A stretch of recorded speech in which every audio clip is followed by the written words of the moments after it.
Copa আমেরিকায় Vinicius নৈপুণ্যে প্যারাগুয়েকে 4-1 গোলে বিধ্বস্ত করল ব্রাজিল। জোড়া গোল করেছেন রিয়াল তারকা। বড় ব্যবধানের এই জয়ে ছন্দে ফেরার পাশাপাশি কোয়ার্টারের আশা বাঁচিয়ে রাখল সেলেসাওরা।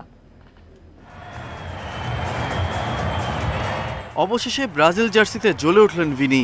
দাপুটে জয় সেলেসাওদের। দীর্ঘ 8 মাস পর তাদের এমন ভয়ঙ্কর রূপ দেখল ফুটবল বিশ্ব। কেন শিরোপার অন্যতম দাবিদার এই দলটা, সেটারই একটা ঝলক দেখা গেল প্যারাগুয়ের বিপক্ষে। বড় জয় পেলেও শুরুটা নড়বড়ে। আগের ম্যাচের মতো এই ম্যাচেও একের পর এক গোলের সুযোগ হাতছাড়া হয়েছে। আর 31 মিনিটে পাকেতার পেনাল্টি মিসে হতাশার ছাপ ব্রাজিল ডাগআউটে।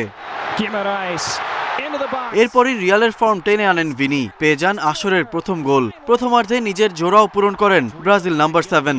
মাঝে স্যাভিওর গোল প্যারাগুয়েকে ম্যাচ থেকে অনেকটা ছিটকে দেয়। বিরতির পর ম্যাচে মোড়। মাঠে নামার 3 মিনিটের মধ্যে আলডেরেটের লক্ষ্যভেদে ব্যবধান কমায় প্যারাগুয়ে।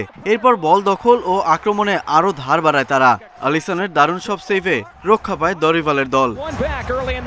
গোল হজমের কিছুক্ষণ পর আবারও পেনাল্টি পায় ব্রাজিল। এবারও শট নিতে আসেন পাকেতা। প্রথমবার বল লক্ষ্যে রাখতে না পারলেও এবার ঠিকই গোল আদায় করে নেন ওয়েস্ট হ্যাম তারকা। শেষ দিকে ম্যাচে ফেরার কিছু ভালো সুযোগ তৈরি করেছিল প্যারাগুয়ে, তবে ফিনিশিং ব্যর্থতা আর অফসাইডের ফাঁদে পড়ে সেটা আর সম্ভব হয়নি। উল্টো কুবাসের লাল কার্ড অস্বস্তি বাড়িয়েছে। 3 জুলাই গ্রুপ পর্বের শেষ ম্যাচে কলম্বিয়ার মুখোমুখি হবে সেলেসাওরা। হার এড়াতে পারলে শেষ 8 নিশ্চিত হবে। তবে সাবেক চ্যাম্পিয়নদের লক্ষ্য থাকবে প্রতিপক্ষকে হারিয়ে গ্রুপ চ্যাম্পিয়ন হয়ে নকআউট পর্বের টিকিট কাটা। Galib Hasan, independent news.